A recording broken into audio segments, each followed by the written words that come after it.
오늘 함께 보실 하나님의 말씀 히브리서 11장 29절에서 30절에 있는 말씀이 됩니다. 히브리서 11장 29절에서 30절에 있는 말씀, 우리 앞에 보시면서 같이 우리 한 목소리로 읽도록 합니다. 시작. 믿음으로 그들은 홍해를 육지같이 건넜으나 애굽 사람들은 이것을 시험하다가 빠져 죽었으며 믿음으로 7일 동안 여리고를 도니 성이 무너졌으며. 아멘. 아멘.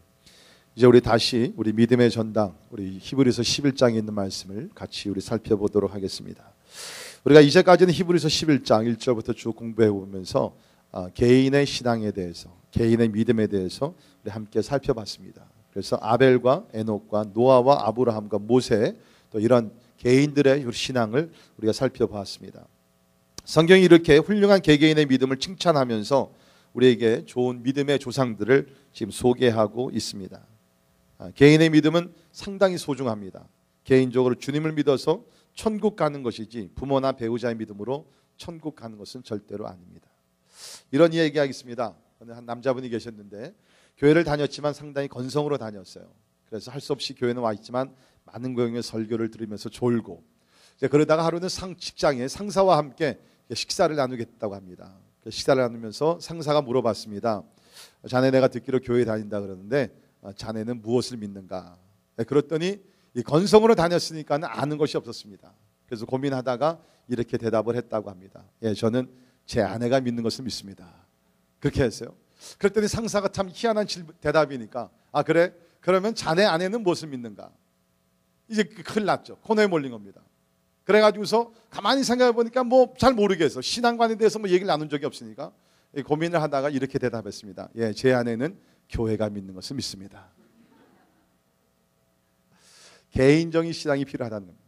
교회를 1년, 10년, 한평생 다녔다 할지라도 my personal faith in God, 하나님 안에서 개인적인 신앙이 없으면 그것은 아무것도 아니라는 것입니다.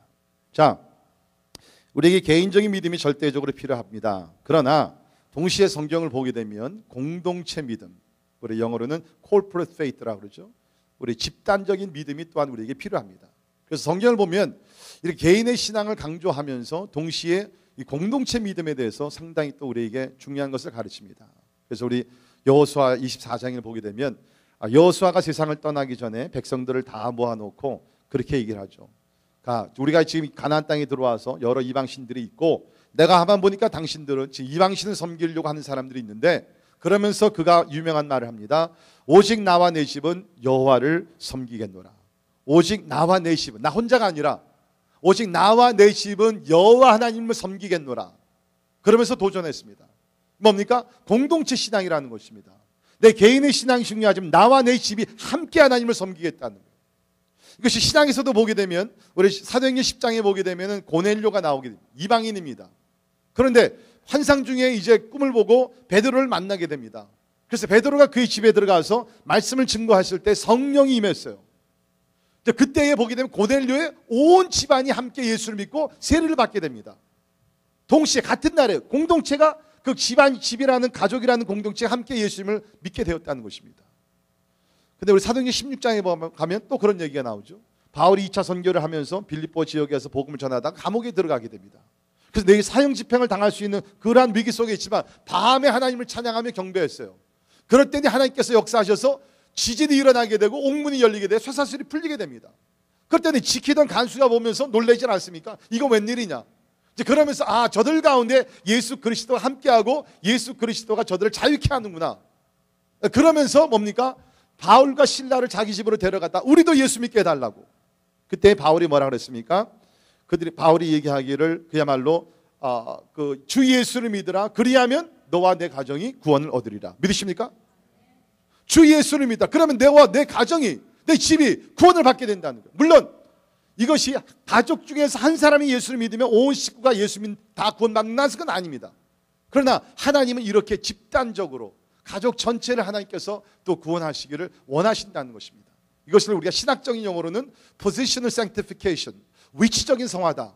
그래서 하나님께서는 한 사람뿐만 아니라 그 사람에게 달려있는, 속해 있는 그러한 단위들, 가족이나 민족이나 이런 것들 하나님께서 귀하게 여기시면서 하나님께서 구원의 손길을 또 뻗쳐 주신다는 것입니다. 자, 우리 오늘 본문 말씀 보면 이 히브리서 저자가 이제까지 개인의 믿음에 대해서 쭉 이야기를 하다가 오늘 말씀은 공동체 믿음, 특별히 이스라엘 민족의 믿음에 대해서 다루고 있습니다. 그래서 29절 보면 믿음으로 그들은 모세가 아니라 여호수아가 아니라 여기 보면 그들은 이스라엘 공동체를 전체를 포함시켜 가지고서 이스라엘 공동체의 믿음에 대해서 여기서 이야기를 하고 있습니다.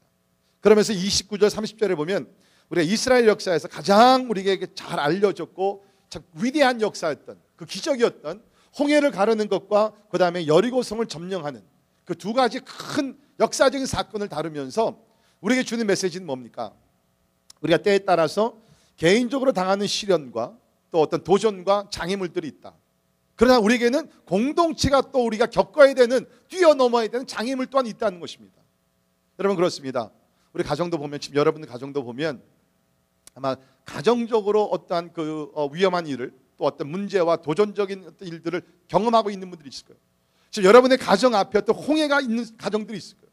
여러분의 가정 앞에 지금 견고한 여리고성이 지금 눈앞에 있어서 그것 때문에 어떻게 할거 지금 고민하시는 분들이 있을 겁니다. 교회도 마찬가지입니다. 우리가 함께 주의 나라를 위해서 세우다 보면은 아무리 우리가 신령한 집단이라 할지라도 우리 앞에 홍해가 놓여질 수 있고요. 견고한 여리고성이 우리 앞에 있을 수 있다는 거예요.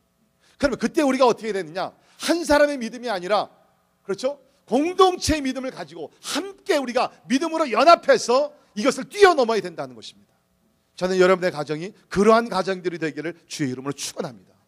한 사람의 믿음이 중요한 것이 아니라 진짜 부부의 믿음, 자녀들까지도 믿음이 하나가 되어가지고서 어떤 어려움이 있다 할지라도 낙심하고 포기하지 아니하고 그것을 훨씬 뛰어넘을 수 있는 위대한 믿음을 소유하기를 주의 이름으로 축원합니다.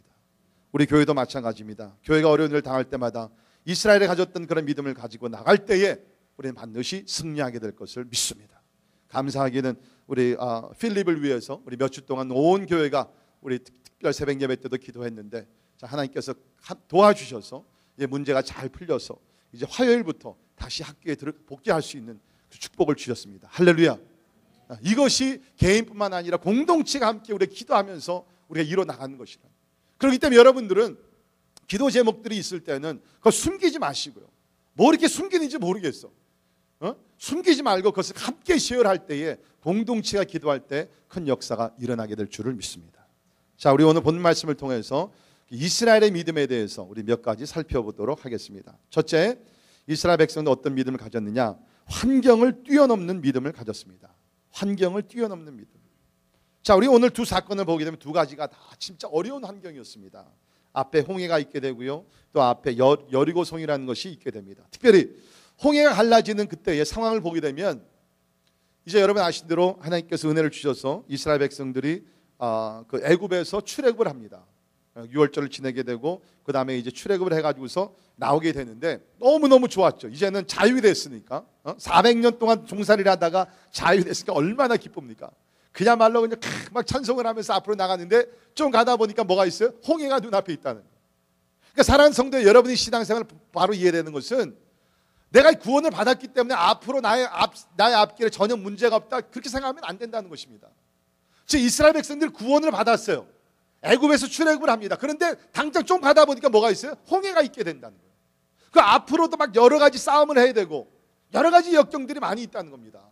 그것이 신앙생활이에요. 그러면 여러분이 생각해 What's the difference between knowing God and not knowing God? 그렇죠? 하나님을 아는 것과 하나님을 알지 못하는 것 차이가 뭐가 있냐? 똑같이 삶 속에서 시련과 역경과 여러 가지 어려움을 당하게 되면 차이점이 뭐예요?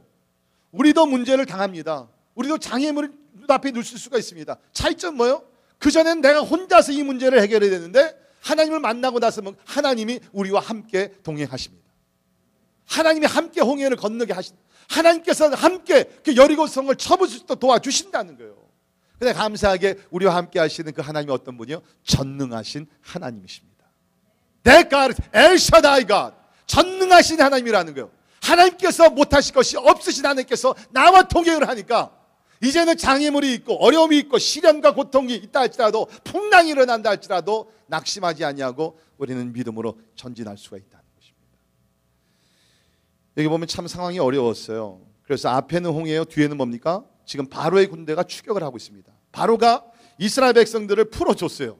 왜? 더 이상 10가지 재앙을 경험하면서 견딜 수가 없으니까, 장자의 죽음까지 경험하면서 견딜 수가 없으니까 할 수 없이 이스라엘 백성들 풀어줬습니다. 근데 이스라엘 백성이 나가는 거 보니까 한 200만 명이 쫙 나가거든요. 보니까 생각하는, 저것들이 다 우리 노예였는데, 저것들이 여기 있을 때는 우리가 얼마나 유기나게 저들의 노동력을 사용했는데, 생각하니까 이거 안 되겠어요. 그래서 다시 마음을 바꿔가지고서 자기 군사를 풀어가지고서 이스라엘을 추격합니다. 앞에는 홍해, 뒤에는 애국 군사들이 쳐들어오는 거예요. 추격해오는 거예요. 그래서 바로가 그것을, 저놈들이 이제는 they are trapped. 이제는 함정에 빠져가서 어디 빠져나갈 길이 없다고 얘기했어요. 자, 그렇게 되니까 이스라엘 백성들이 어떻게 했겠어요? 처음부터 믿음이 있었던 것은 아닙니다. 우리 성경을 보게 되면 출애굽기 14장 11절 12절에 이런 말씀이 기록되어 있는데, 그들이 또 모세에게 이르되 애굽에 매장지가 없어서 당신이 우리를 이끌어내어 이 광야에서 죽게 하느냐? 어찌하여 당신이 우리를 애굽에서 이끌어내어 우리에게 이같이 하느냐? 우리가 애굽에서 당신에게 이른 말이 이것이 아니냐? 이르기를 우리를 내버려 두라. 우리가 애굽 사람을 섬길 것이라 하지 아니하더냐? 애굽 사람을 섬기는 것이 광야에서 죽는 것보다 낫겠노라. 자, 어려우시니까 뭡니까? 원망을 합니다. 누구를 원망해요? 모세를 원망합니다. 그렇죠? 여러분, 교회에서 문제가 일어나면 누구를 원망할까요? 자신 있게 목사님이라 그러는데, 참 희한하게요, 자기네들끼리 싸우고 나서는요, 그냥 나중에 어떻게 돌다 보면 그 화살이 다 저한테 오는 거예요. 할 수 없어요. 지도자들은 그거 하기 싫은 사람은 지도자 되면 지도자 안 되는 게 훨씬 나아요. 목장도 마찬가지입니다. 목장에서 하다 보면 결국에는 그 화살이 누구한테 와요? 이 목자와 목녀들한테 오게 돼요. 자, 이스라엘 백성들이 나올 때도 얼마나 신나게 막 모세 최고라 그랬겠죠. 근데 조금 어려워지니까 모세를 원망하고 불평하는 거예요. 근데 저는 이 말씀을 통해서 제가 은혜 받은 게 뭐냐면, 히브리서 11장에서는 그것에 대해서, 저들의 불신앙에 대해서 한마디도 거론하지 않았다는 거예요. 할 수 있었어요. 그런데 오늘 말씀 보니까 그것은 다 뺐어요. 우리 컴퓨터에 버튼 하나 딜리트 누르면은 다 없어지잖아요. 하나님께서 야, 이건 삭제하자. Let's delete this problem. 하나님께서 저들이 잠시 가졌던 불신앙은 딜리트를 시켜버린 거예요. 왜 그러냐? 하나님이 이해하시기 때문에. 여러분, 우리도 마찬가지입니다. 그렇죠? 오늘 이렇게 모여서 신나게 우리 찬양하며 경배하지만, 그렇죠? 이제 내일부터 직장에서 또 막 일들이 터지고 그러면 뭡니까? 그냥 뭐 하나님을 원망하고, 남편을 원망하고, 아내를 원망하고, 그냥 할 거 없으면 그냥 개를 원망하고, 그냥 That's us. 그게 우리예요. 근데 뭡니까? 시간이 좀 지나면서 하나님과 교통하면서 큐티를 하다 보면 그것이 아니구나. 다시 믿음이 회복되지 않아. 이스라엘 백성들도 그래요. Initially they complain, they grumble. 우선적으로는 이 일이 닥쳤을 때 막 불평하고 원망했어요. 그런데 모세의 지도력을 따라서 하나님의 음성을 듣게 되고 하나님의 인도를 받으니까 결국에 오늘 성경이 뭡니까? 믿음으로 그들은 홍해를 육지같이 건넜다. 할렐루야. 혹시 여러분들 가운데 어떤 분들은 신앙생활 너무 조심이요, 그냥 그 입에서 하나님에 대한 원망 소리가 안 나올까 너무너무 조심, 물론 조심하는 거 좋지만 그냥 뭐 나올 때 그냥 하세요. 괜찮아요. God understands us. 하나님이 이해하십니다. 그렇죠? 그런데 빨리 담아야지. 이제 잘못된 걸 다시 이제 바로 잡아야죠. 그러니까 하나님이 그렇게 좋으신 하나님, 우리는 항상 불완전한 인간들입니다. 여러분, 하나님 앞에서도 여러분의 어떤 감정을 숨길 필요는 없다는 거예요. 정직하게, 하나님 나 답답해, 괴로워요. 왜 하나님 나에게 이렇게 허락하십니까? 그런데 뭡니까? 하나님께서는 이제 모세를 보내셔가지고서 이 어려운 문제를 당면한 이스라엘 백성들을 위로하시고 인도하십니다. 자, 이렇게 불안에 떠는 이스라엘 백성 앞에 하나님의 사람 모세가 나타나서 이러한 메시지를 전합니다. 우리 출애굽기 14장 13절에 보면 모세가 백성에 이르되 너희는 두려워하지 말고 가만히 서서 오늘 너희를 위하여 행하시는 구원을 보라. 너희가 오늘 본 애굽 사람을 영원히 다시 보지 아니하리라. 여호와께서 너희를 위하여 싸우시리니 너희는 가만히 있을지어다. 가만히 있으라. 제 생각엔 아마 이때 이스라엘 백성들이 이게 앞뒤로 어떻게 빠져나갈 그 구멍이 없으니까 안절부절하면서 갈 길을 잃고 부산히 움직였을 것입니다. 우왕좌왕. 하나님 보시기에 너무나 안타까워요. 하나님은 지금 하나님의 계획과 다른 길로 인도하시지 아니하시고 이 홍해 앞으로 인도하셨거든요. 하나님께서 인도하신 길이에요. 그러니까 그것을 이해하지 못하면 저들이 안절부절 막 떨고 당황해하고 있으니까 하나님께서 뭡니까? 가만히 좀 있으라. 가만히 좀 있어라. 사랑하는 성도 여러분, 우리가 어떨 때는 우리가 좀 하나님 앞에 조용히 가만히 있을 필요가 있어요. 그리고 하나님께서 개입하셔서 하나님께서 처음부터 끝까지 그 일을 좀 역사할 수 있도록 하나님께 기회를 드리는 것이 우리에게 필요하다는 것입니다. 자, 여리고성 우리가 사건을 보게 되면 저들 또한 어려운 환경 속에 있었습니다. 우리 여호수아 6장에 보면 여리고성 점령 이야기가 나오는데요. 상황이 상당히 좋지 않았어요. 그 당시 여리고성은 그 성 자체는 그렇게 크진 않았다고 그럽니다. 그런데 성이 굉장히 강하고 견고했어요. Strong and fortified. 그래서 아마도 우리가 그 민수기 13장에 보게 되면은 모세가 12명의 정탐꾼들을 가나안 땅 40일 동안 정탐하고 돌아오게 합니다. 그렇죠? 그들이 갔다 와서 보고하는 내용 중에 하나가 뭐냐면 젖과 끓이 흐르는 그러한 아름다운 동산이지만 나라 땅이지만 저들의 성은 견고합니다. 그리고 안악자손이 있다 그러죠. 아마도 그때 견고한 성을 따는 것이 아니라 이 여리고 성을 보고 돌아와서 그렇게 보고했는지 모르겠습니다. 우리 역사적으로 공부해 보면 그 여리고 성 자체가 위치가 높은 데 위치를 하고 있었고요. 그러니까 이스라엘 백성은 뭡니까? 이 아래서부터 그 높은 곳을 향해서 쳐들어가야 되는 거예요. 그러니까 얼마나 그것이 위험한 전쟁입니까? 플러스 저들의 그 여리고 성벽은요, 성벽은 상당히 두터웠습니다. 그래서 성벽 위에다가 집을 지을 정도로 성벽이 굉장히 두터웠다 그럽니다. 그러니까 위치적으로 상당히 이것이 디스어드밴티지고, 그 다음에 우리가 뭡니까? 성벽이 너무나 두꺼웠어요. 거기다가 거기 우리 여호수아 6장 1절에 보면 그 당시에 이때 상황을 어떻게 기록하고 있냐면 이스라엘 자손들로 말미암아 여리고는 굳게 닫혔고 출입하는 자가 없더라. 아니, 성 자체도 참 견고한데 거기다 on top of that 이스라엘 백성들이 온다는 얘기를 듣고 더 그 보안을, 그렇죠? 타이트하게 그 견고한 성을 거기서 출입하는 자가 없게 문을 확 닫아버립니다. 그러니까 들어가는 사람도 없고 나오는 사람도 없는 거예요. 이것이 저들의 처한 상황이었다는 것입니다. 자, 그런데 뭡니까? 우리가 출애굽 홍해를 건너는 것과 이 여리고성 점령하는 것을 보게 되면 공통점이 뭐냐면 어려운 환경이 있었으나 저들은 뭐합니까? 하나님을 바라봤다는 거예요. 환경을 보지 아니하고 하나님을 바라보며 나갔다는 것입니다. 자, 우리 시편 46편에 보면 또 어려운 상황이 한 번 더 나오는데요. 이스라엘 백성들 가운데 저들이 이런 상황이 있었습니다. 46편 우리 2절에 보면 그러므로 땅이 변하든지 산이 흔들려 바다 가운데 빠지든지 바닷물이 솟아나고 뛰놀든지 그것이 넘침으로 산이 흔들릴지라도 우리는 두려워하지 아니하리로다. 자, 여러분 지금 이게 얼마나 무서운 지금 그 변화가 일어났습니까? 땅이 변합니다.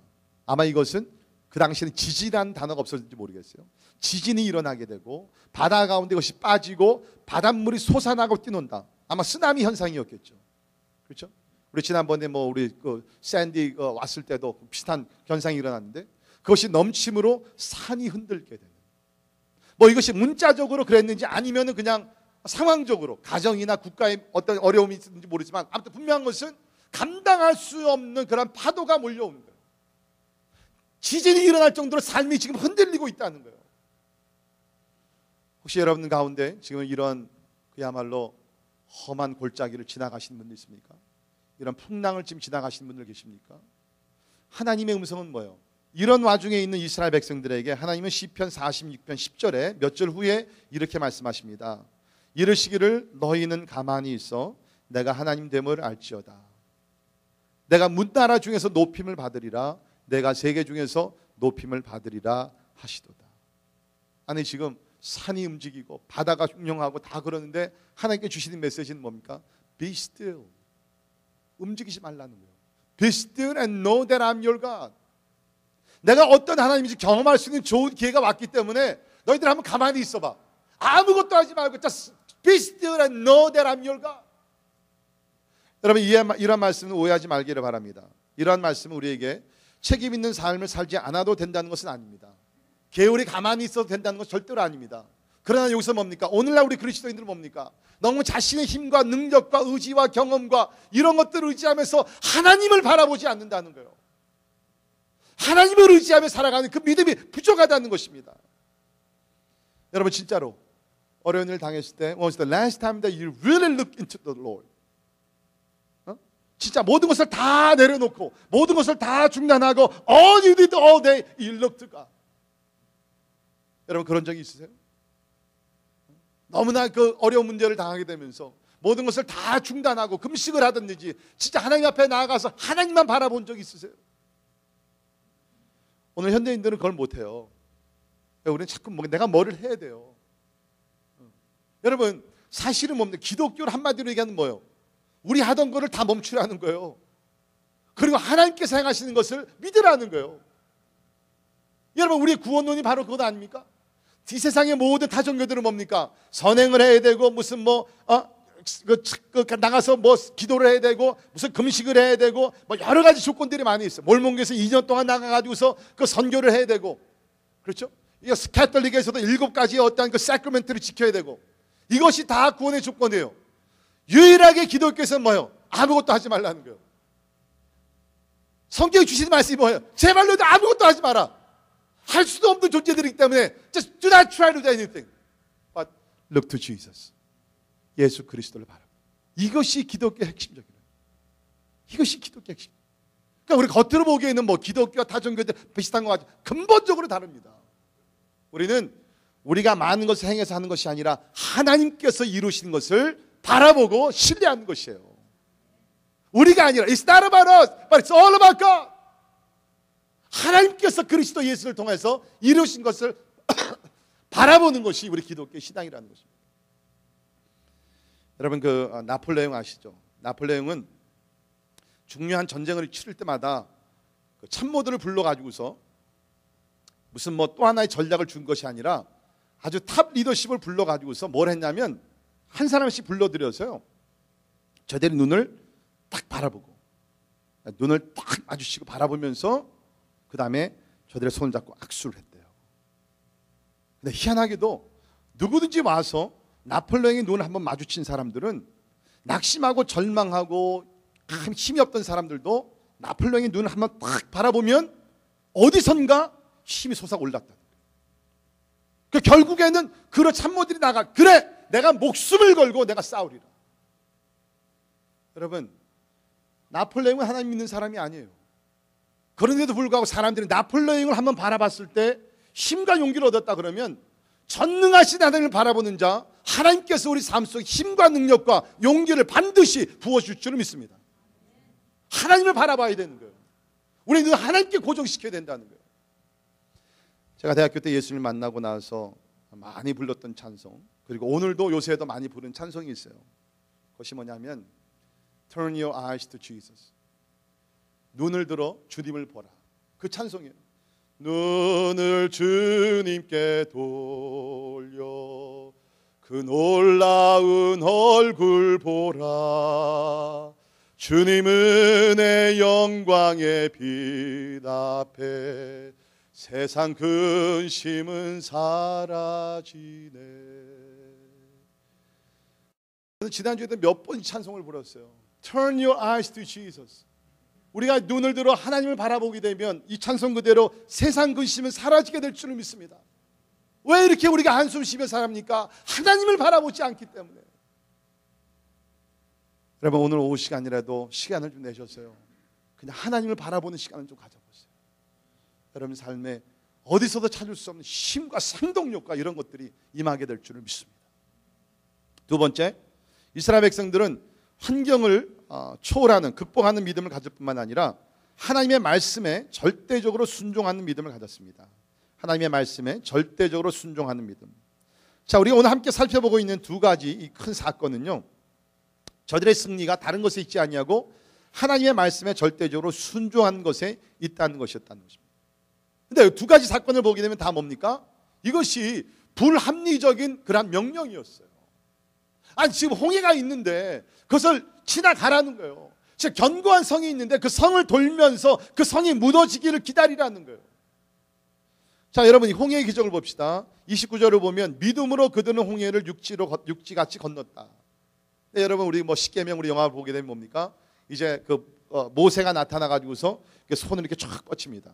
그래가지고서 탁 홍해를 향했을 때에 어떻게 됩니까? 그 홍해가 쫙 갈라지게 되죠. 근데 사실 성경을 보게 되면 그게 순식간에 되는 것이 아니라 밤새 하나님께서 동풍을 불게 하셔가지고서 그 바다가 갈라져요. 그렇게 되면서 양옆에 뭐가 생겨요? 벽이 생깁니다. 물벽이 생깁니다. 그러니까 참 얼마나 멋있어요, 그 장면이. 밤새 동풍이 불어오게 되고 아침이 되니까 이게 물벽이 생기는 마른 땅이 된 것이에요. 자, 그러면 여러분 생각이, 아니 뭐 마른 땅이 되는데 그냥 걸어가면 되지 무슨 믿음이 필요해? 근데 오늘 말씀 믿음으로 걸어갔다는 거예요. 이게 뭐예요? 여러분, 하나님께서 지금 마른 땅을 마련해 주셨다 할지라도, 그렇죠? 그 마른 땅을 믿음으로 걸어가야 된다는 거예요. 저는 참 궁금한 것이 뭐냐면, 하나님께서 홍해를 가르쳤을 때 맨 앞에 누가 걸어갔을까? 이거 궁금하지 않아요? 여러분, 만약에 여러분이 그 자리에 계셨다 그럽시다. 그럼요, 200명이 지금 있는데 하나님께서 홍해를 가르치셔가지고 물벽을 만드시고 마른 땅을 열어주셨어요. 자, 누가 먼저 가겠습니까? 그럼 여러분 생각에 제가 먼저 가겠습니다, 그럴 것 같아요? 누구를 바라볼까요? 목사님이 그래도 먼저 본을 보이셔요. 목사님이 가시고 장로님들 가시면 우린 뒤따라 가겠습니다. 여러분 생각해 보세요. 그 물벽이지만 걸어가면서 마음이 얼마나 이게 두근두근 떨렸겠어요. 이게 갑자기 이게 문이 그 물벽이 넘어지게 되면 무너지게 되면 다 그냥 잠기는 거예요. 아니 여기 보니까는 그 뭡니까? 거기 그 애굽 사람들이 이것을 시험하다가 빠져 죽었다 그랬잖아요. 그러니까 만약 이스라엘 백성들 믿음이 없이 그냥 시험하면서 걸어갔으면 저들도 빠져 죽는데 저들은 하나님을 믿는 믿음을 가지고 나갔다는 거예요. 이것이 절대적인 순종입니다. 절대적인 순종이라는 거예요. 여리고성 점령은 더합니다. 하나님께서 전략을 주십니다. 여호수아 6장 3절에서 5절에 있는 말씀 보면 하나님 주시는 전략이 이건데, 너희 모든 군사는 그 성을 둘러 성 주위를 매일 한 번씩 돌되 엿새 동안을 그리하라. 그러니까 6번이죠. 제사장 7은 7 양각 나팔을 잡고 언약궤 앞에서 나아갈 것이요, 7째 날에는 그 성을 7번 돌며 그 제사장들은 나팔을 불 것이며, 제사장들이 양각 나팔을 길게 불어 그 나팔 소리가 너희에게 들릴 때에는 백성은 다 큰 소리로 외쳐 부를 것이다. 그리하면 그 성벽이 무너져 내리리니 백성은 자기 앞으로 올라갈지니라. 하나님 주신 전략이 뭐예요? 하루에 한 번씩 성벽을 돌고 마지막 날에는 7번을 돌라. 그럼 13번이죠. 그럼 마지막 돌았을 때에 나팔 소리를 내고 소리를 들었을 때 소리를 크게 외치라는 거예요. 그것이 하나님의 전략입니다. 저는 이것을 읽을 때마다 이 전략에 대해서 우리가 한번 이름을 붙인다 그러면 이거는 뭡니까? 자살 전략입니다. Suicide strategy. 아니 여러분, 이런 전략이 어디 있어요?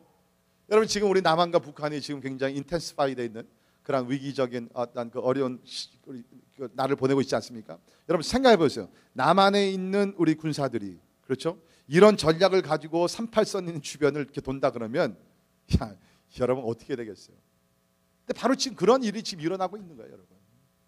그런데 뭡니까? 저들이 참 보기엔, 사람의 생각으로 보기에는 이것이 불합리적이고 이치에 맞지 않는, 상황에 맞지 않는 명령이지만 아이들같이 저들은 순수하게 믿음을 받아서 명령에 순종하며 나갔다는 거예요.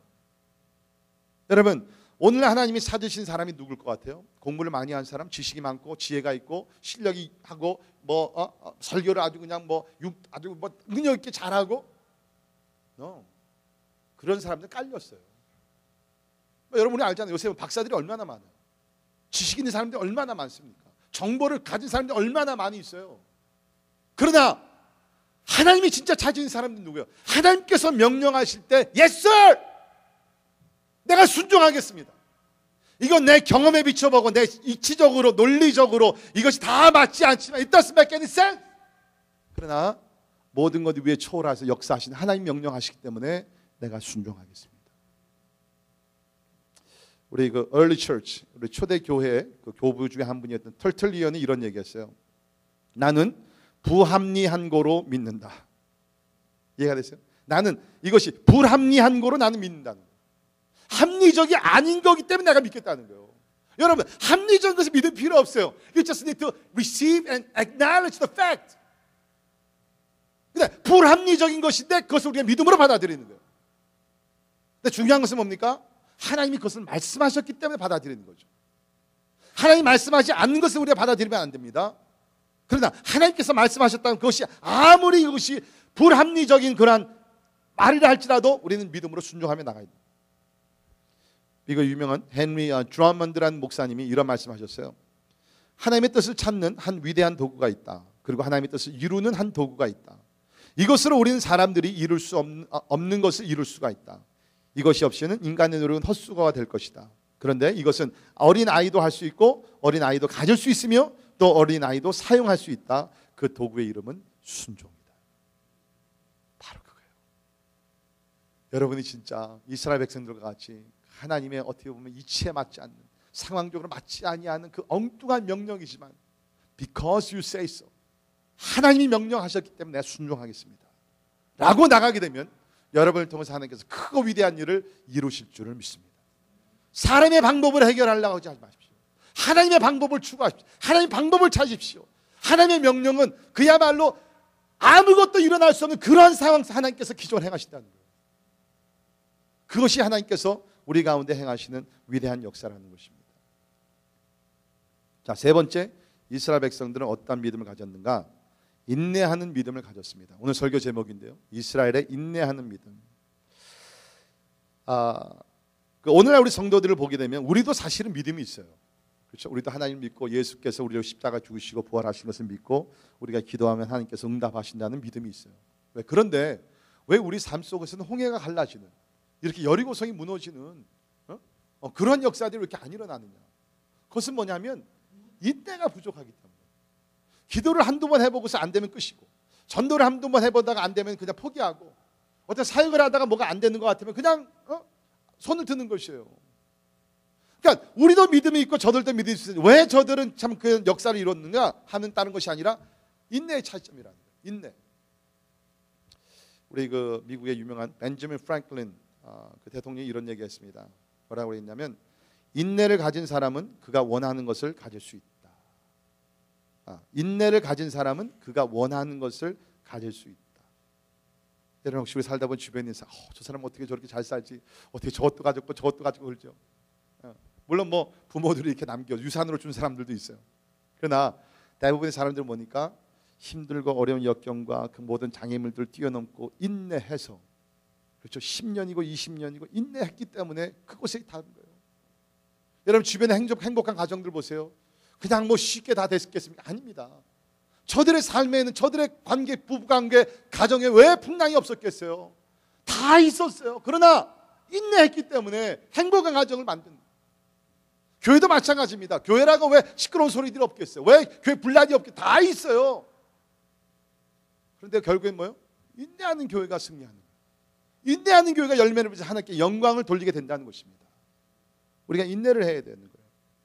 미국의 30대 대통령이었던 캘빈 쿨리치는 이런 얘기했어요. 무엇으로 인내를 대신할 수 있는가? 많은 재능 있는 사람이 성공하지 못한다. 인내하지 못하기 때문이다. 교육을 많이 받은 사람들이 성공하지 못한다. 왜냐하면 인내하지 못하기 때문이다. 때때로 용기 있는 사람도 실패하는 것을 보는데 이도 인내하지 못했기 때문이다. 여러분 사실 보게 되면 그 가능성이라는 것은요 비슷합니다. 그런데 누가 정상에 오르느냐? 끝까지 인내하는 사람. 끝까지 인내하는 사람. 그 사람들이 정상에 올라가는 거예요. 끝까지 인내하는 사람. 우리 시편 37편 7절에 보면 인내에 대한 중요한 말씀을 가르치는데요. 거기 보면 여호와 앞에 잠잠하고 참고 기다리라. 참고 기다리라. 우리 빨리빨리 민족이 꼭 들어야 될 말씀이죠. 참고 기다리라. 주여 주시옵소서. 인내를 주시옵소서. 지금 주시옵소서. 참고 기다리라. 자기 길이 형통하며 악한 꾀를 이루는 자 때문에 불평하지 말고, 불의한 일을 당한다 할지라도 참고 기다리다 보면 공의의 하나님께서 나타나셔서 모든 것을 밝혀주시겠다는 거예요. 참고 기다려. 여러분 성경을 보게 되면 인내하지 못해서 실패하고 어려운 일을 겪은 사람들이 나옵니다. 아브라함 보세요. 하나님께서 약속을 주셨어요. 내 후손을 통해서 하늘의 별과 같이 바다의 모래같이 많은 사람들 후손들이 나타나게 될 것이다. 근데 시간이 갑니다. 옛날 우리 한국의 노래 그대로 시간은 자꾸 가는데 근데 뭐가 없는 거예요. 그래 어떻게 돼요? 몸종을 들여가지고서 이스마엘을 낳잖아요. 이스마엘을 낳아가지고서 그 딸은 그 후유증이 얼마나 큽니까? 오늘까지도 그 후유증이 있잖아요. 인내하지 못했어요. 물론 하나님께서 나중에 하는 이삭을 주셨지만, 모세도 보십시오. 나이 40이 됐을 때 좀 더 인내했어야 돼요. 근데 자기 혈기가 왕성해가지고서 그냥 가서 애굽 사람 죽여버리잖아요. 하나님 방법이 아니었거든요. 인내하지 못했어요. 하나님의 때까지 기다리지 못했어요. 사울왕 보세요. 하나님께서 말씀하십니다. 선지자 같으면 내가 올 때까지 기다렸다가 제사를 드리고 전쟁에 나가. 인내하지 못해요. 자기가 제사장직을 감당하다 하나님께서 왕관을 뺏어가 버리십니다. 성경에 얘가 참 많이 나와요. 그 이유는 뭡니까? 인내하는 거 쉽지 않다는 거예요. 근데 우리는 인내를 해야 돼요. 성경을 보게 되면 특별히 인내에 대해서 여러 가지 그 각도에서 말씀하고 있는데요. 첫째는 말씀이 열매를 맺기 위해서는 인내해야 합니다. 말씀이 열매를 맺기 위해서는 인내해. 여러분께 지금 제 말씀을 듣고 있습니다. 하나님의 말씀을 듣고 있는데요. 이 믿음에 대한 말씀이 여러분 삶 속에서 역사를 일으키기 위해서는 인내하셔야 합니다. 그래서 우리 주님께서 누가복음 8장 15절에 이런 말씀을 주셨습니다. 같이 읽겠습니다. 시작. 좋은 땅에 있다는 것은 착하고 좋은 마음으로 말씀을 듣고 지키어 인내로 결실하는 자니라. 우리 여러분 그 씨 뿌리는 비유 그거 잘 아시는 내용인데, 좋은 땅에 씨가 뿌려졌는데 그렇다 할지라도, 좋은 땅에 떨어졌다 할지라도 인내로 결실하는 자니라. 내가 오늘 하나님의 말씀을 읽고 은혜 받았기 때문에 그것이 내일 열매를 아니에요. 인내해야 합니다. 뿐만 아니라 삶의 시련이 올 때 인내하며 극복해야 합니다. 우리 야고보서 1장 4절에 보면 인내를 온전히 이루라. 이는 너희로 온전하고 구비할 조금도 부족함이 없게 하려 함이라. 저는 참 이 말씀 읽을 때마다 참 하나님 대단하시다 그걸 느껴요. 왜냐하면 그냥 인내하라는 것이 아니라 뭐라고 했어요? 인내를 온전히 이루라는 거예요. 그러니까 인내하다가 터뜨리지 말고, 인내하다가 포기하지 말라는 거예요. 여러분 그런 경험 해보셨어요? 부부관계도 마찬가지고 대인관계에서 참고 참았어요. 참고 참다가 뭐예요? 10년을 참았어요. 고부관계에서도 마찬가지고 참다가 이제 뭡니까? 더 이상은 내가 못 참겠다. 내가 부처냐? 뭐 그러면서 말이죠. 그 뭐 10년 참던 걸 팍 터뜨려 버립니다. 그러고 나면 어떻게 해요? 속이 시원해요? 한편으로 속이 시원하지만 어떻게 해요? 후회하죠. 내가 왜 그랬어? 10년 동안 참았는데 한 번만 더 참을 걸. 그렇죠? 그래서 하나님이 우리의 성품을 아셨기 때문에 뭡니까? 인내하지만은 온전히 이루라는 거예요. 더 참으라는 거예요. 끝까지 참으라는 거예요. 혹시 여러분들 가운데 지금 이제 마음에 내가 이제 오늘은 주일이니까 그냥 참고 내일은 내가 꼭 직장에 가서 한판 하리라. 난 더 이상은 내가 못 참다. 오늘 여러분에게 주신 하나님의 말씀이요. 인내를 온전히 이루라. 믿으십니까? 진짜 우리 세대에, 우리 our generation에 우리가 꼭 cultivate 해야 될, 우리가 진짜 키워가야 될 그 덕망 하나가 있다 그러면, virtue가 있다 그러면 이것이 아마 인내인 것 같아요. 우리가 인스턴트 제너레이션 살기 때문에 너무나 우리가 즉흥적으로 어떤 자기의 감정이 휩쓸려서 사는 우리 그런 시대에 살고 있기 때문에 우리가 인내하는 건 참 어렵습니다. 뭐 저도 목사지만 가끔 보면 목사님들도 그러신 분들 계세요. 그냥 참고 참다가 더 이상 못 참겠다. 그래서 어떤 목사님이 하루는 머리를 삭발하고 나오셨어요. 교인들한테 그냥 너무 공격을 받아가지고 이젠 나도 못 참겠다. 한판 해보자는 거예요. 여러분 인내를 온전히 이루기를 주의 이름으로 축원합니다. 자, 뿐만 아니라 우리 하나님의 약속을 성취하기 위해서 인내해야 합니다. 우리 히브리서 10장 36절에 보면 너희에게 인내가 필요함은 너희가 하나님의 뜻을 행한 후에 약속하신 것을 받기 위함이라. 약속하신 것을 받기 위해서 인내해야 된다. 인내해야 된다. 하나님께서 약속을 주세요. 근데 그 약속이요, 오늘 주시고 내일 이루시면 얼마나 좋겠습니까? 많은 경우에는 세월을 우리가 한참 후에 하나님께서 약속을 성취하시는 것을 보게 됩니다. 아브라함도 25년에 걸렸고, 그렇죠? 세월이 한참 많이 걸린다는 거예요. 하나님께서는 우리가 약속을 성취하기 위해서는 인내해야 된다고 말씀하시고요. 특별히 더 중요한 것, 마지막 날 주님 앞에 서기 위해서는 인내가 필요합니다. 요한계시록 14장 12절에 성도들의 인내가 여기 있나니 그들은 하나님의 계명과 예수에 대한 믿음을 지키는 자니라. 그러니까 오늘날 우리 성도들이 잘못 생각하는 것 중에 하나면 내가 예수 믿는 구원받았으니까 다 끝난 줄 알아요. 여러분 오해하시면 안 됩니다. 우리가 예수를 믿고 예수를 영접했다는 것은 다시 또 오늘 비기닝, 거듭났어요. 새로 태어난 새로운 삶을 시작하는 거예요. 경주를 땅하고 시작하는 것이에요. 끝난 것이 아니라는 것이에요. 우리가 인내해서 끝까지 경주를 마쳐야 된다는 것입니다. 근데 오늘날 보면 뭡니까? 그냥 내 예수 믿었으니까 모든 것이 끝났다. 아니죠. 사도 바울 때 빌립보서 보면 뭐라 했습니까? Work out your salvation with trembling and fear. 두려움으로 구원의 끝까지 이루라고 얘기하고 있습니다. 인내를 해야 된다는 거예요. 인내 없는 구원은요, 가짜 구원이에요. 우리가 인내하며 나가야 된다는 것입니다. 그러니까 어떤 면에서는 우리가 믿음을 다른 말로 우리가 표현한다 그러면 어떤 면에서는 인내라고 할 수 있어요. 그렇죠? 인내입니다. 하나님의 향한 그 인내, 약속의 말씀을 붙드는 그 인내. 자, 그러면 어떻게 우리가 인내할 수 있는가? 그렇죠? 어떻게 인내할 수 있는가? 훈련을 해야 합니다. 여러분, 인내는요, 뭐 내가 오늘 기도했다 그래가지고 하나님께서 그래 내가 인내 줄게, 내일부터 넌 인내하는 사람이 될 것이다. 주로 그렇게 안 돼요. 이거는 훈련을 해야지 천천히 아주 천천히 그러나 분명하게 내 삶 속에서 인내라는 것이 생기게 됩니다. 특별히 우리 이스라엘 백성들을 보면요, 우리 두 사건을 보게 되면 저들은 그 어려운 일을 눈앞에 두고 훈련을 했어요. 어떤 훈련을 했냐면 첫째는 아침 일찍 일어나는 훈련을 했습니다. 여호수아 6장 12절을 보면 여호수아의 명령에 따라 아침에 일찍 일어나 성을 돌았다 그랬어요. 아침 일찍 일어나. 그러니까 아마 그때 여리고 성의 군사들은 대부분의 파수꾼들 몇 명 빼놓고 다 잠들었을 거예요. 그런데 이스라엘 백성들은 여호수아를 앞에 세우고 제사장들을 세우고 뭡니까? 아침에 일찍이 그 성을 돌게 됩니다. 그러면 뭐예요? 인내를 자꾸 키워가는 거예요. 훈련입니다. 훈련입니다. 여러분, 육신을 훈련시키는 것이 우리에게 유익이 있지만 이런 영적으로 우리 일찍 일어나서 특별히 우리가 기도하는 그 훈련을 할 때에 그 가운데서 우리가 인내가 생긴다는 거예요. 제가 이렇게 목회하면서 쭉 보면 어떤 사람들은요, 참 신앙이 좋다 그러지만은 이렇게 조금만 바람이 불더라도 확 쓰러지는 분들이 있어요. 근데 어떤 분들은 그야말로 감당할 쓰나미와 같은 폭풍이 막 불어오고 난리친다 할지라도 어떤 분들은 흔들리지 않아요. 주로 어떤 분들이 흔들리지 않냐 하면 새벽 기도를 꾸준히 쌓는 분들, 특세만 나오는 분들이 아니라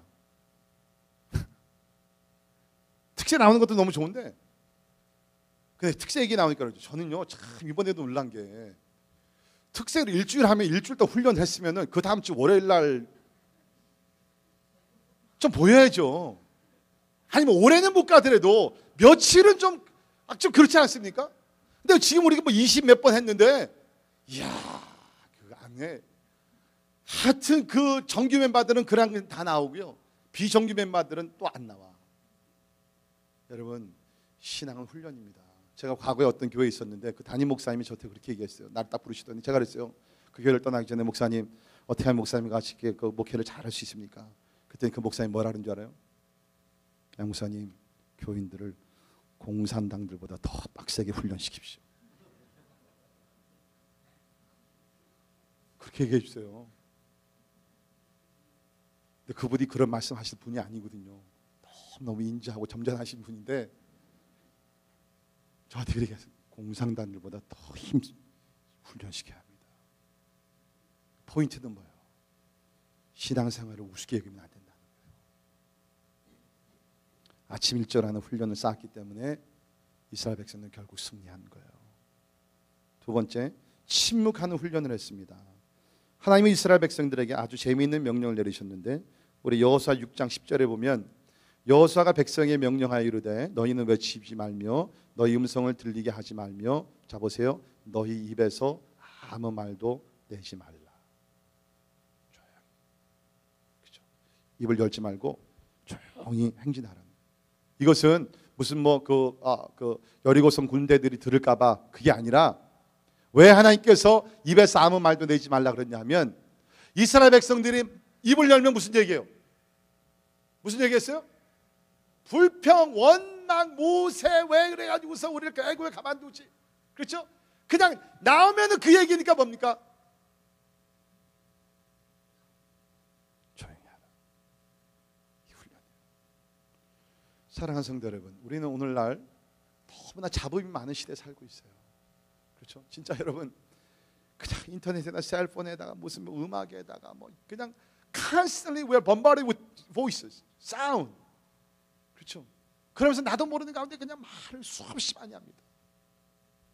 근데 그것이 덕이 되는 말씀과 은혜가 되는 말씀이 좋으면 좋은데 어떨 때에는 많은 경우에 부정적인 말들을 많이 하거든요. 그게 뭡니까? 우리가 어떤 훈련을 해야 되냐면 discipline of solitude, 하나님 앞에서 침묵하는 훈련을 좀 할 줄 알아요. 이거 좋은 훈련입니다.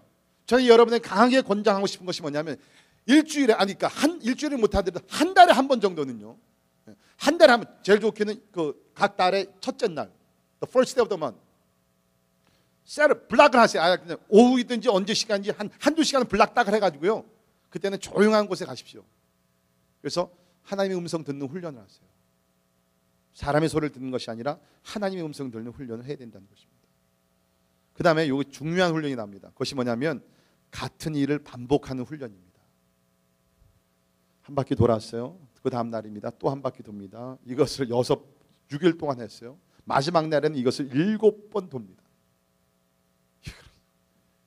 이런 전략이 어디 있어요? 이런 재미없는 전략이 어디 있습니까? 그런데 같은 일을 반복했어요. 여러분 신앙생활은요 다른 것이 아니에요. 같은 일을 반복하는 것이에요. 여러분 묵상이 뭐예요? 메디테이션이 뭡니까? 하나님의 말씀을 씹고 또 씹고 또 씹는 거예요. 씹다 그러니까 이게 부정적인 게 아니라 하나님의 말씀을 삼키는 거예요. 되새김질을 하는 거예요. 여러분 보면 우리 하나님의 말씀 뭐 옛날에 다 읽어봤잖아요. 근데 뭡니까? 되새김질 할 때마다 하나님 거기 진리가 깊은 진리가 더 나오잖아요. 보기는 우리 어저께 기도했는데 내가 오늘 또 기도해야 돼? 또 기도해야 하는 거예요. 그것이 그 훈련을 통해서 뭡니까? 인내가 자꾸 생기는 거예요. 인내가. 여러분 트레드밀에서 이렇게 엑서사이즈 하시는 분들, 그렇죠? 여러분 어저께 뛰었다 그래가지고 오늘 안 뛰어요? 안 뛰어요. 인내하면서 우리 같은 일을 반복해서 하다 보면 뭡니까? 체력이 좋아지는 거예요. 그러니까 여러분들 우리가 신앙생활에 인내를 키워가면서 같은 일을 반복하는 것, 그것이 때에 따라 재미없다 할지라도 그것을 통해서 나도 모르는 가운데 인내심이 자꾸 생겨나간다는 거예요. 자, 그렇게 이스라엘 백성들은 뭡니까? 인내하는 믿음을 가졌어요. 자, 그런데 마지막으로 그들에게는 기대하는 믿음이 있었다는 거예요. 여러분 우리가 인내한다는 것은요, 인내를 위한 인내는 한계가 있습니다. 근데 뭐예요? 뭔가 이루어질 것이다. 그 바라보는 기대하는 것이 있으면 우리가 인내할 수 있다. 그러니까 우리 부모들도 그렇지 않습니까? 우리 어린아이들 그냥 밤새 그냥 울어 제끼고 그냥 잘 먹지 아니하고 막 할 때 그냥 막 화나잖아요, 어떨 때는. 근데 뭐예요? 기대하는 것이 있잖아요. 언젠가는 이놈이 커가지고서, 그렇죠? 뭔가가 돼가지고서 진짜 우리를 호강시켜주고 효도할 텐데, 예. 대부분 그건 다 그냥 꿈이지만, 그래도 기대하는 것이 있으니까 참고 인내하며 나가는 거예요. 그러니까 이스라엘 백성들이 여기 그야말로 인내하면서 홍해를 건너고 인내하면서 여리고성을 돈 것은 뭡니까? 멀지 않아 이것이 이제 홍해가 갈라지게 되고 이것이 여리고성이 무너지게 될 거라는 expectation, wishful thinking이 아니에요, 여러분. 기대감을 가지고 분명히 이루어지게 될 것이다. This will happen. 반드시 이루어진다. 왜? 여호와 하나님께서 말씀하셨기 때문에. 여러분 우리가 믿음이 자라기 위해서는 기대감을 가지고 우리는 모든 일에 접근을 해야 됩니다. 아마 오늘 여러분들 가운데 어떤 분들은 예배에 오시면서 기대하시면서 오신 분들이 계실 거예요. 오늘 하나님께서 나에게 또 어떤 은혜를 주실까? 그렇죠. 어떤 분들은 주일이니까 또 가야지. 그렇죠. 그러니까 어떤 분들은 기대감을 갖고 왔고 어떤 분들은 기대감을 갖지 않고 왔어요. 차이점은 뭡니까? 아마 하늘과 땅의 차이일 겁니다. 말씀을 읽을 때도 하나님께서 오늘 나에게 어떤 말씀을 주실까? With great expectation. 그러면 하나님께서 막 영적인 만단을 나를 주십니다. 근데 할 수 없이 그냥 오늘 또 읽어야 되면 뭐예요? 이거 너무 지루한 것이에요. 기대감을 가지고 산다. 여러분 이것은 매사가 마찬가지입니다. 여러분 또 내일 아침에 일어나셔가지고 일터에 나가셔야 됩니다. 나가시면서 진짜 하나님을 바라보, 하나님 나에게 오늘도 일터를 주시니 감사합니다. 오늘도 이 삶의 현장에서 하나님께서 어떠한 일을 이루실 줄 난 기대하며 나갑니다. 그러면요 막 신이 나요.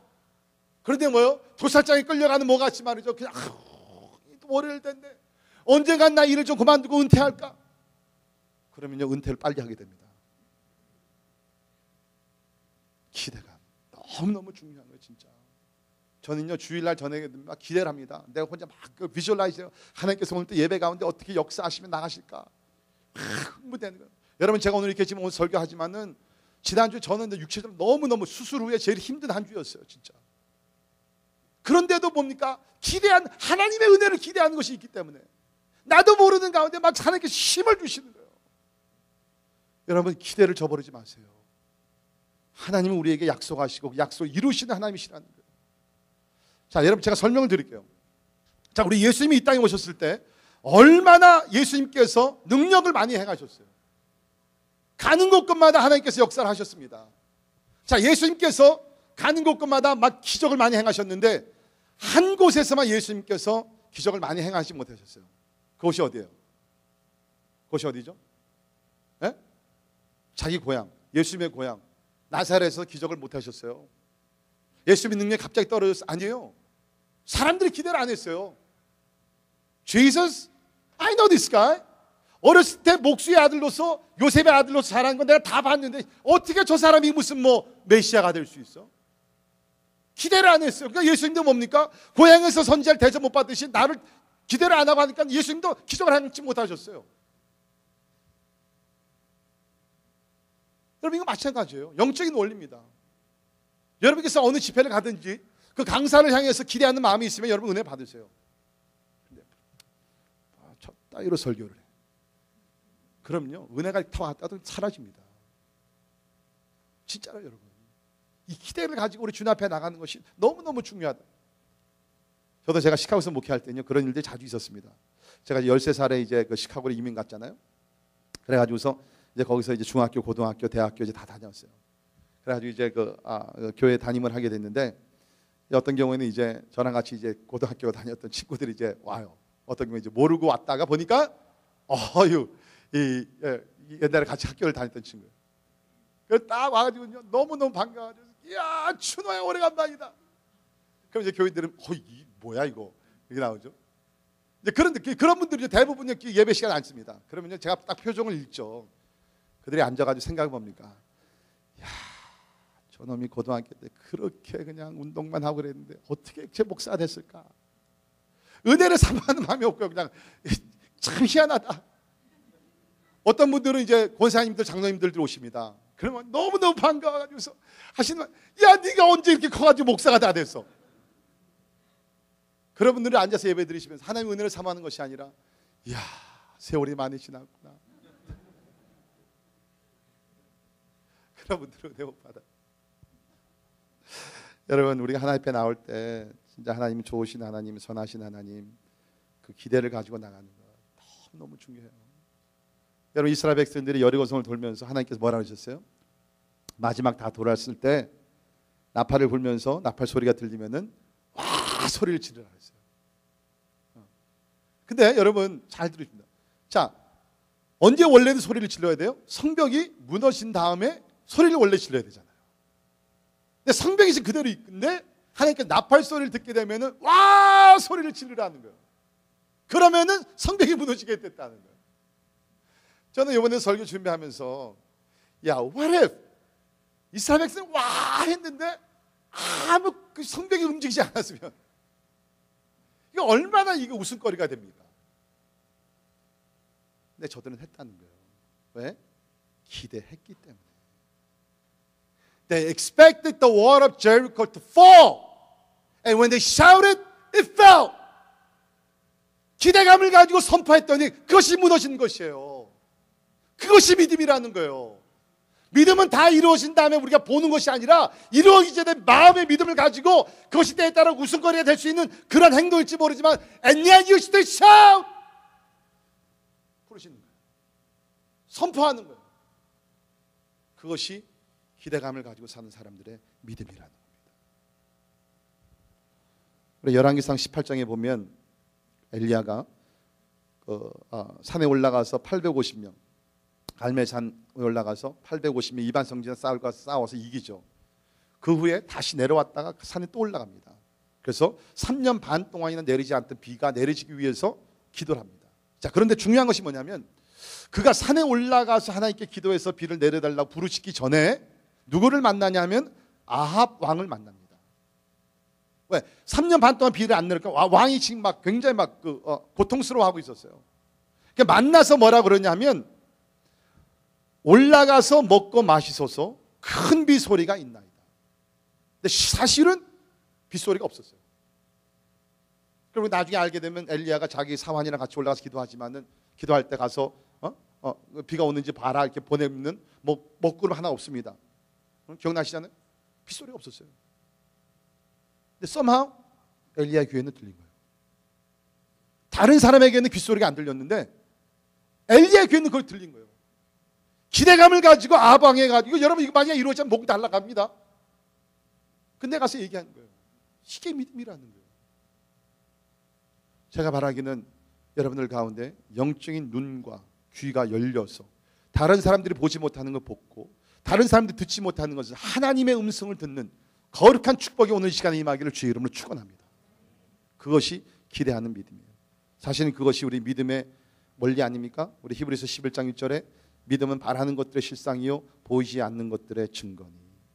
믿음은 기대하는 것입니다. 하나님의 응답을, 하나님의 기적을, 하나님의 도우심을, 하나님의 개입하심을, 하나님의 약속을 기대하는 것이 믿음이라는 거예요. 말씀의 결론 내립니다. 오늘은 우리가 개인의 믿음이 아니라 공동체의 믿음을 살펴봤는데요. 한 사람의 믿음으로 부족합니다. 온 가족의 믿음, 온 교회 성도들의 믿음이 우리에게 필요합니다. 우리 모두의 믿음이 이스라엘 백성과 같이 처음에는 불평과 원망이 있다 하더라도 하나님의 말씀을 듣는 가운데 환경을 이기는 믿음, 절대적으로 순종하는 믿음, 그리고 인내하는 믿음과 기대하는 믿음을 가져 하나님께서 우리에게 주신 약속을 다 성취하는 가나안 땅의 축복을 받는 여러분들이 되기를 주의 이름으로 축원합니다. 기도하겠습니다.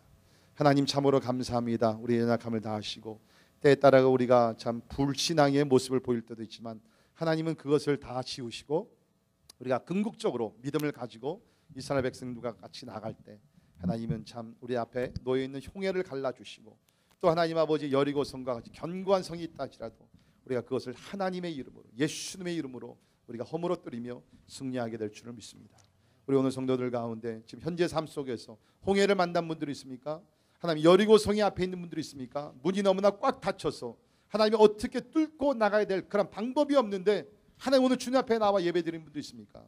하나님 하나님의 음성을 듣고 하나님의 명령에 순종하며 나갈 수 있도록 믿음의 믿음을 더하여 주시옵소서. 예수님 이름으로 기도합니다.